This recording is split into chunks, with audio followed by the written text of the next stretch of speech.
Eu não tive uma infância muito convencional.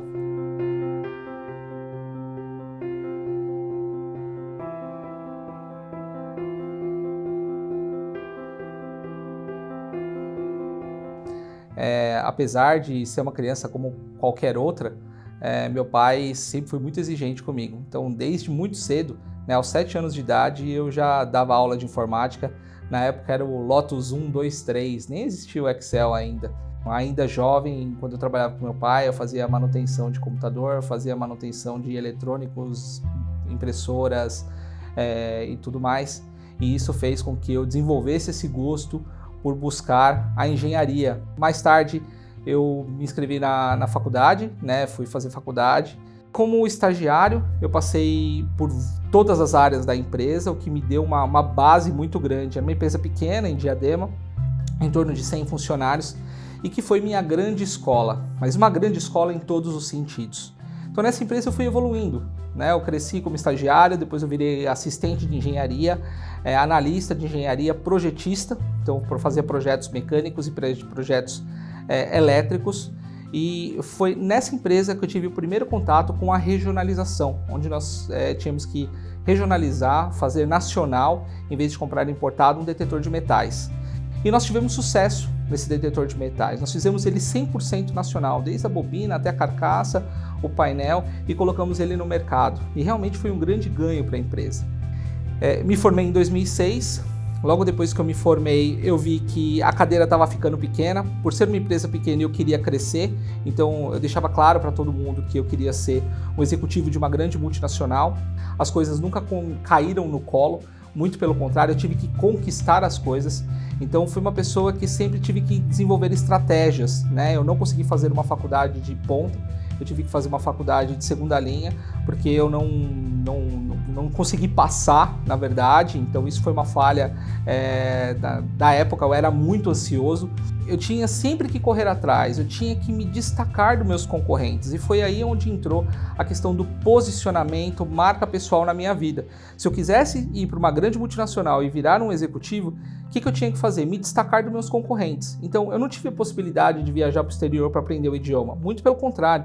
Meu idioma era intermediário, mas eu tinha que me virar e tinha que saber me vender a ponto das pessoas comprarem o pão mesmo com essas deficiências. O que aconteceu é que deu certo. Então eu consegui sair dessa empresa pequena, entrar numa multinacional alemã do ramo automotivo, né, para trabalhar exatamente com qualidade. E as competências de regionalização que eu desenvolvi nessa empresa me ajudaram, porque eu passei a desenvolver fornecedor. Então, nesse desenvolvimento de fornecedor, de trazer itens que eram importados para nacionais, essas competências elas foram se complementando.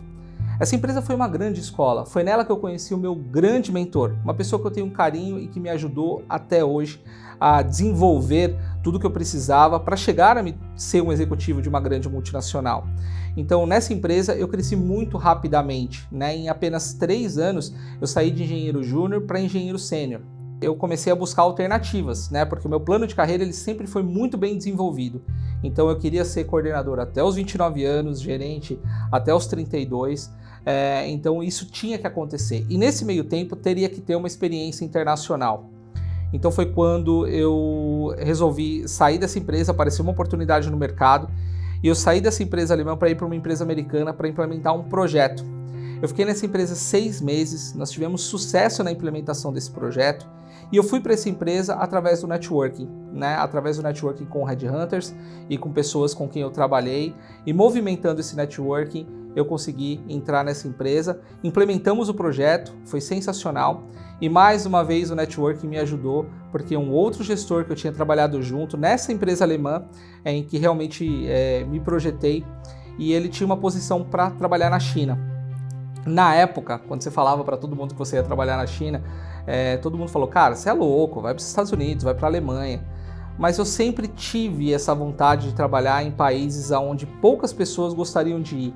Seria muito fácil eu ir para os Estados Unidos, seria muito fácil eu ir para a Alemanha, né, visto que a forma, né, como os hábitos são muito próximos dos nossos, né? E eu resolvi apostar.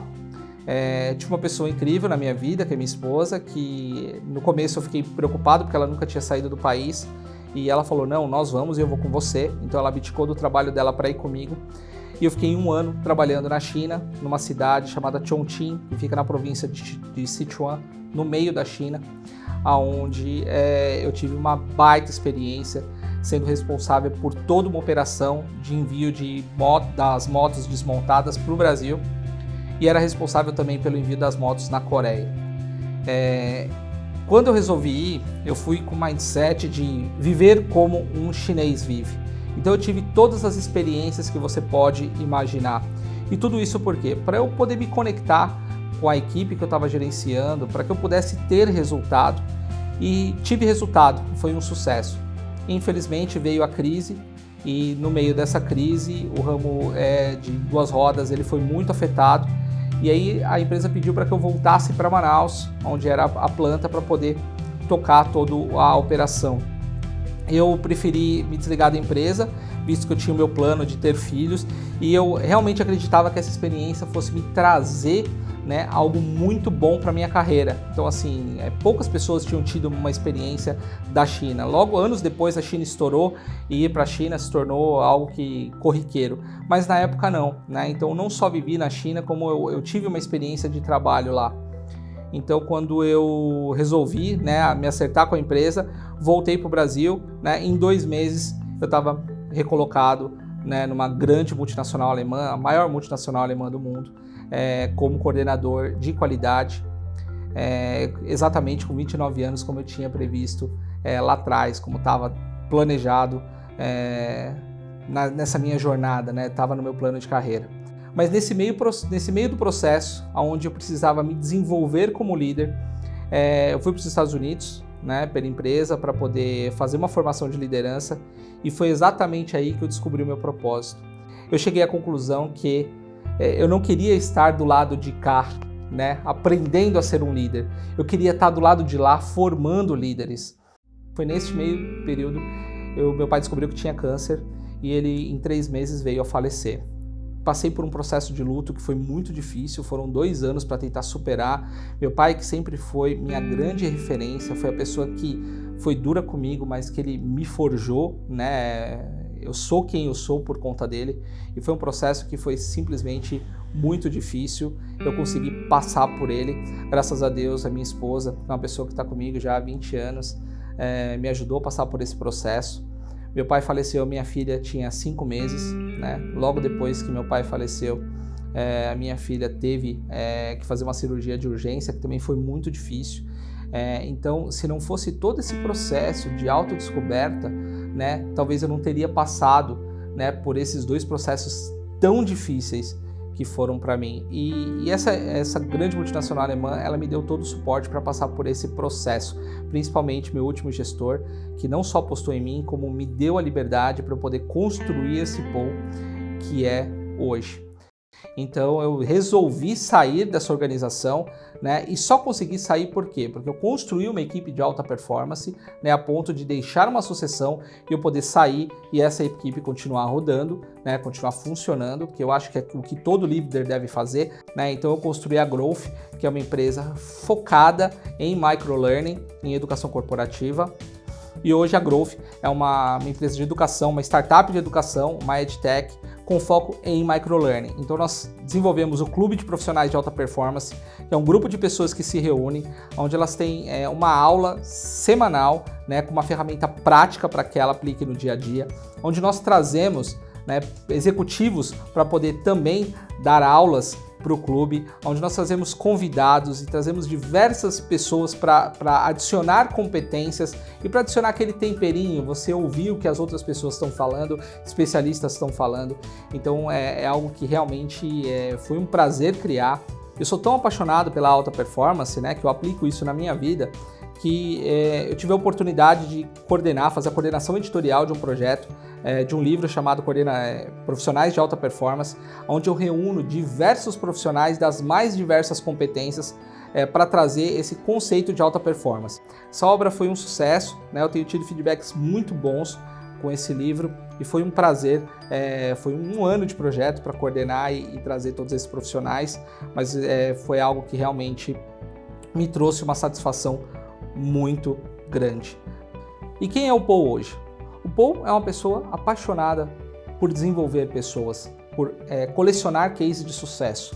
Não tem ninguém que passa pelos nossos programas de mentoria, desenvolvimento ou pelo clube que passam por passar. Nós queremos realmente transformar a vida das pessoas. Assim como eu consegui equilibrar a minha vida, né, eu sempre trabalhei muito, sempre fui muito workaholic e acabava esquecendo alguns pilares importantes da minha vida, né? Hoje eu tenho um equilíbrio, eu consigo dedicar tempo para minha família, tempo para o meu casamento, né, que é importante. As pessoas às vezes não sabem a diferença de você dedicar tempo para sua família e para o seu casamento. Hoje eu consigo dedicar tempo para o meu casamento, tempo para minha família, para minha filha, para as pessoas que estão ao meu redor, para os meus amigos. Ainda tenho diversos projetos, né, que eu toco, e tudo isso com muito equilíbrio, né, e com muita paixão. Eu sou uma pessoa apaixonada, eu entro de cabeça em tudo que eu faço. Eu acho que as pessoas têm que ter brilho no olho, né, e é isso que eu tento trazer em tudo que eu faço.